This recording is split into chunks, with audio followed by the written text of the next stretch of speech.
આપણા ઘનશ્યામભાઈ પટેલ હતા ન્યુયોર્કમાં. હમણાં જ મહારાજે એમને મૂર્તિ સુખ્યા કર્યા. આ રહ્યા ઘનશ્યામભાઈ, જો સ્ક્રીન ઉપર દેખાય છે. ગુરુદેવ બાપજીનો ખૂબ રાજીપો લીધો. રાજીપાના બદલામાં રાજીપા માટે એમને કાયમ કહેતા, બાપા મને જો મારી જોડે નથી બુદ્ધિ, નથી આવડત, પણ બાપા મારી એક સેવા અંગીકાર કરજો. 2003માં જ્યારે ગુરુદેવ બાપજીને અમે સૌ પ્રથમ, એ પહેલાં ગયેલા, પરંતુ પ્રતિષ્ઠા માટે જ્યારે જર્સી સિટી મંદિરની પ્રતિષ્ઠા થઈ એ પહેલાં જોગમાં આવી ગયેલા. એમણે કહેલું, બાપા મારી જોડે બીજી આવડત નથી, બુદ્ધિ નથી, કશું નથી, પરંતુ હું તમને એટલું જાણું છું કે તમે મહારાજના ધામમાંથી આવેલા પુરુષ છો. મને એટલી ખબર છે, તમે ઓર્ડિનરી સાધુ નથી.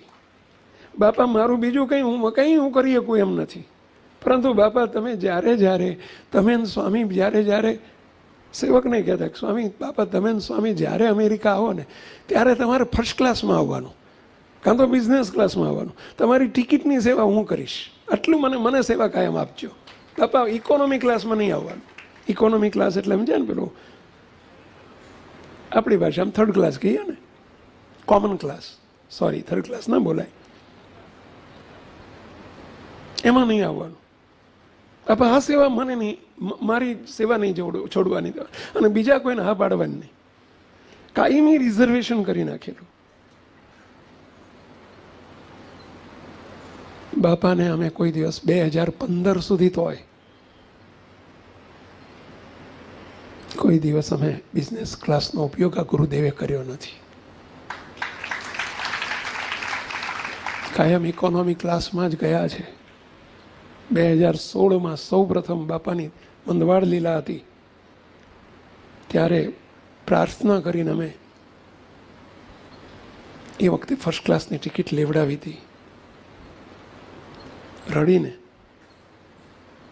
પરંતુ ઇકોનોમી ક્લાસમાં એ જિંદગીમાં ક્યારેય એ ઘનશ્યામબેન એમના ઘરના કોઈ દિવસ ઇન્ડિયા દર વર્ષે આવે, કોઈ દિવસ એ બિઝનેસ ક્લાસમાં આવ્યા નથી, ઇકોનોમી ક્લાસમાં જ આવે.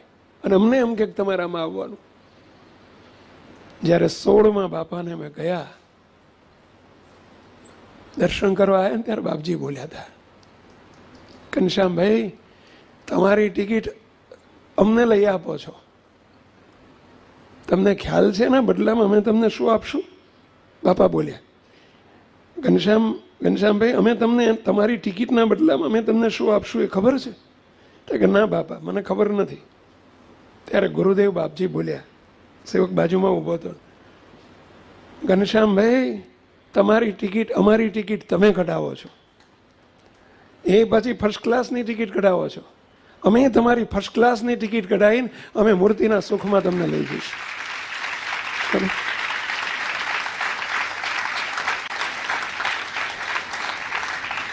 અનાદિ મુક્તની સેવા મારે તો મીઠડા મેવા, શ્રીજીની મૂર્તિમાં રહેવા મારે તો મીઠડા મેવા. મોટા પુરુષની સેવાનું ફળ જુઓ, રાજીપાનું ફળ જુઓ.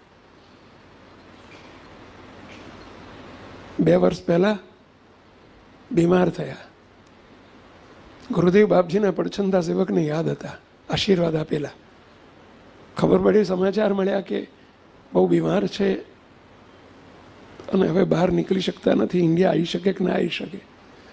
હું એમને મહિને ફોન કરતો.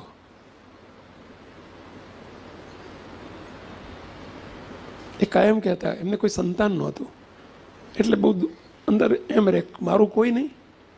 અમે કહેલું તમારું કોઈને એમ ના સમજશો, અમે તમારા છીએ. અમારે એક દિવસ વિડીયો ફોન ચાલતો હતો, એમની આગળ હું પેલો વિડીયો કોલ કરતો હતો. અમારા ઘનશ્યામભાઈ કાછિયા, લગભગ વિજયભાઈ બ્રહ્મભટ્ટ પણ જોડે હતા, અને પનુભાઈ સોની, આ ત્રણેય એમની સાથે હતા. સેવક એક વિડીયો કોલ કર્યો, જરા ગુરુદેવ બાપજીના આશીર્વાદ દોહરાયા છે, સ્મૃતિ. બસ ખૂબ ભેળા છીએ કાયમ માટે. હો હા, એટલે જ હિંમત છે, એટલે જ જીવવાની, એટલે જ છે. ક્યારે થશે મને ખબર નથી. કંઈ નહીં મહારાજ રાખે એમ રહેવાનું, પણ સદાય મહારાજ બાપા બાપજી અમે સદાય સાથે છીએ. સંતો અમે કાયમ યાદ કરીએ. ધર્મ સ્વામીને હું અવારનવાર સમાચાર પૂછું, દર્શન સ્વામી સમાચાર પૂછું. એક બે વખત પછી મને બહુ ઈચ્છા થઈ ગઈ, મેં આપને 2 વખત ફોન કર્યો હતો વચ્ચે, ખાસ જસમાં કરવા. હા ખૂબ રાજી, ખૂબ રાજી. અને અહીંયા આવી જવું હોય, હવે છેલ્લા દાડા અહીંયા અમારા સ્વામિનારાયણ ધામની ભૂમિ ઉપર રહેવું હોય તો અમને તમારી છેલ્લે અમને તમારી સેવા મળશે. આવી જવું હોય તો આવી જાઓ. અહીંયા તમને અહીં છેલ્લા સંતોના હાથે મોઢામાં પાણી અમને મૂકવાનું મળે, અને તમારી નનામી અમારા ખભે ઉપાડશું તમ તાર, સમજ્યા? હા.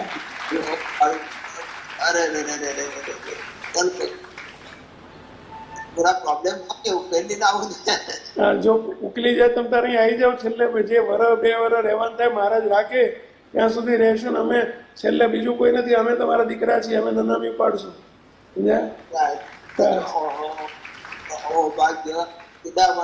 અવતારની મારી ભક્તિ આજે ફરી તમારા જેવા સંત, ઓહો સ્વામી પ્રાર્થના કરજો તો જવાશે. કઈ વાંધો નહીં, પ્રાર્થના કરીએ છીએ. ગમે ત્યારે ઈચ્છા થાય તેમ તાર અમને કહેજો, ટિકિટ લઈને બેસી દીજો ને. અહીંયા તમારું ઘર છે, સમજ્યા? 2 માણસ તમારા જોડે રહેવાય. તમે 2 નાવન જો તમને કહી રાખ્યું, મહારાજ એકને લઈ લે ને એકને રાખે તો તમે એકનો એવું ના સમજતા હું એકલો રહી ગયો. તમે એકલા રહો તોય આવી જજો. તમારા ઘરનાને કહી દેજો કે એ એકલા પડે તો એકલા ના પડે, અહીં આવી જાય. ભક્તિ નિવાસના મુક્તો એમની ઠેઠ છેલ્લા શ્વાસ સુધી સેવા કરશે.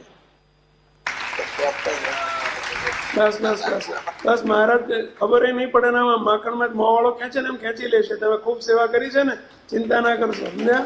તમને ખટ થઈને મહારાજ ખેંચી લેશે. બાપજીને તમે છો ને એ સેવા કરાવનાર કોણ, મને આ જગ્યાએ લાવનાર કોણ? બાપજી અને તમે. બસ પહેલા તો જો અમારું વચન છે, સ્વામિનારાયણ ભગવાન, અબજી બાપા, બાપજીને અમે તેડવા આવશું તમને, તમારા ઘરના ને. આ અમારી પ્રોમિસ, આ અમારું વચન છે.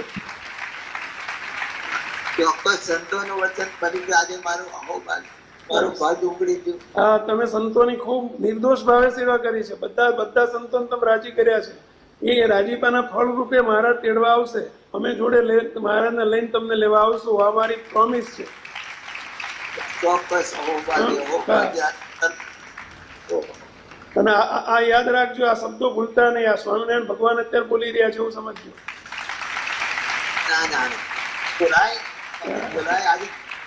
બસ આ હિંમતના આ શબ્દો યાદ રાખજો. બસ સદાય અમે તમારા છીએ, તમે અમારા છો. ટાણું આવતા સાચવી લઈશું, અને સેવા આપવાની થાય તો વિના સંકોચે અમને દીકરાઓ સમજજો, બધાને આપજો, સમજ્યા? બસ. તમે એવું ના સમજશો કે મારે કોઈ દીકરો નથી, કોઈ અમે છીએ બધા. તમારે બીજા નથી, 1 2 દીકરા હોય, તમારે અહીં 100 દીકરા છે માનજો, સમજ્યા? અમે 100 સાધુ તમારા જ છીએ, અમે 100 દીકરા તમારા છીએ. જય સોમનાથ, જય સોમનાથ.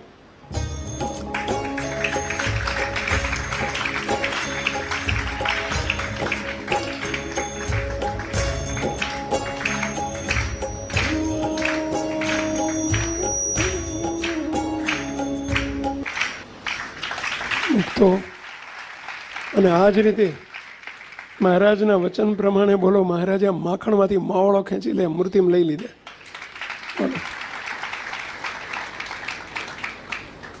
શું આપ્યું તું એમણે કહેશો?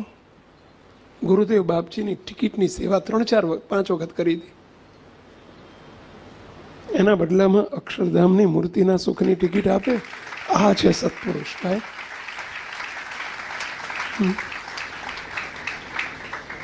મારા બાપજી, મારા સ્વામી, આટલું થઈ ગયું હતું એમને, અને એના બદલામાં ઠેઠની ટિકિટ આપે. હે ગુરુદેવ,